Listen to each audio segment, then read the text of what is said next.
this tutorial, I'll show you how to create realistic light rays using BCC Rays Puffy in Adobe After Effects. Hi, here I am in After Effects 2014, and you can see the end result here.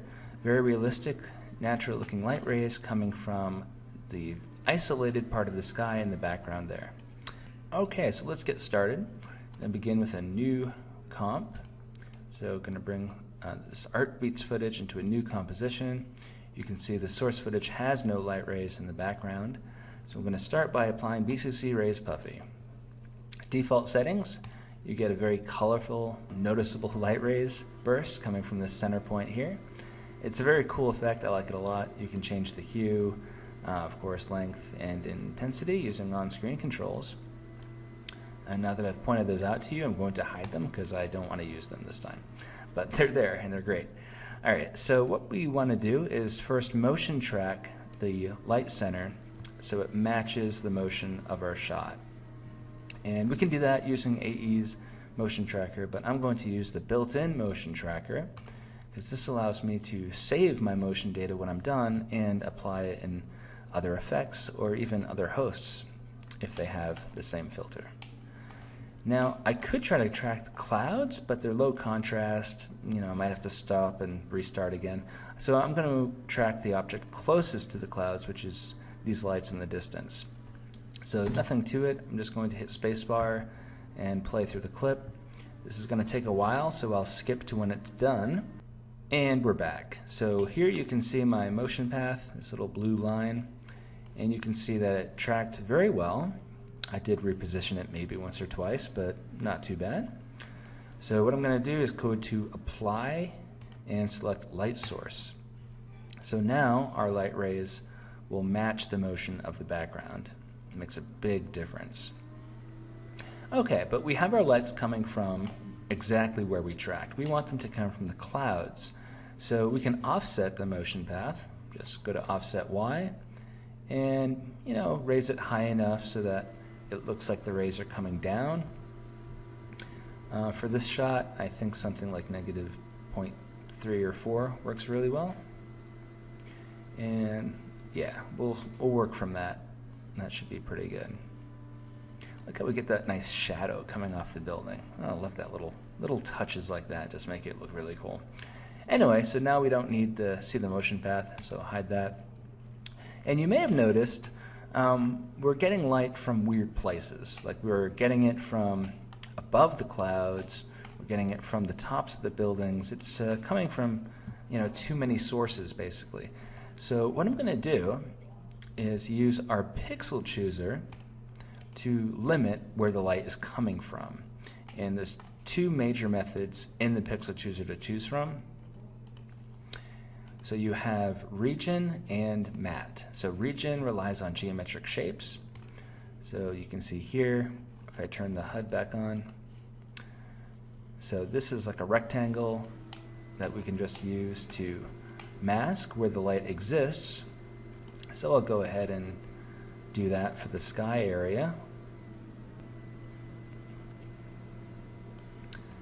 And there's a region blend in here. I'll just turn that down a bit.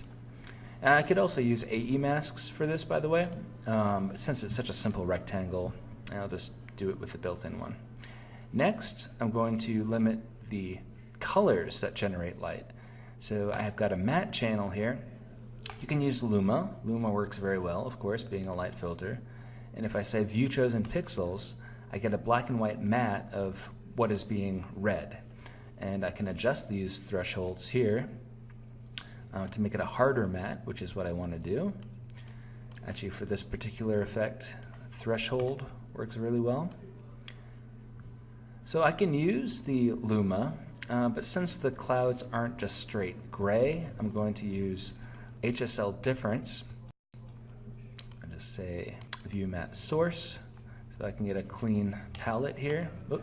And I'm going to use this sort of pinkish, orangish color from the clouds. And let's see how that looks. Change my view mode back to View Chosen Pixels. Okay, and that looks like it's picking up almost exactly where I want for all the clouds. I just adjust the threshold a bit to see if I can get it a little better. And that looks good. And I can blur the matte too if it's too hard, but that looks good. And because this is QHSL difference, if I want to use this color, I say invert matte. And now that's the source rather than the exception.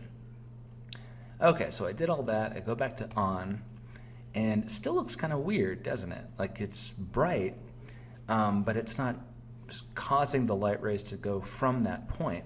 It's just masking them. So to change the behavior of the Pixel Chooser from a mask to source light, just come to Pixel Chooser target and select source light. So now the area we've blocked off is the only part that will generate rays. And what's cool about this is, let's say I go back into my ray length and make it much longer. See, I can still get these rays to appear outside of that rectangle area. So that's one of the really cool things about the Pixel Chooser. It lets you play around with the source light and still have it affect the rest of the image naturally. Okay, speaking of natural, we need to change these colors so they look a little better. You could use the image as your color source, or you can use these colorize gradients, which you can fully customize yourself, and we load lots of presets with them. Reds looks really good on this one. It's the one I used in the first shot you saw. I'm actually going to go back to image though for this. I'm going to go really subtle on this one.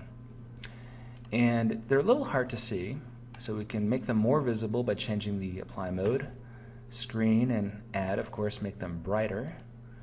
You could try to make them darker if you wanted, but I'm going to go with screen for this. And on top of that, you can go into the look and style drop downs, and you have a lot of different choices here too. Each one gives you a subtly different rays effect, but it can mean a huge difference for the feel of your effect. For this shot, I like tight bloom. That works really well. And when you change those, you probably want to go back and adjust your intensity and your length again, just to make sure it looks as good as it can. Actually, I think I had perfect settings before, but you know, good rule of thumb. Okay, and that's it. So we created really natural looking light rays on our footage in just a couple minutes using the Pixel Chooser in BCC Rays Puffy. Now, a lot of our filters have these options, the Pixel Chooser, the motion tracker, and you can do a lot of fun stuff with them.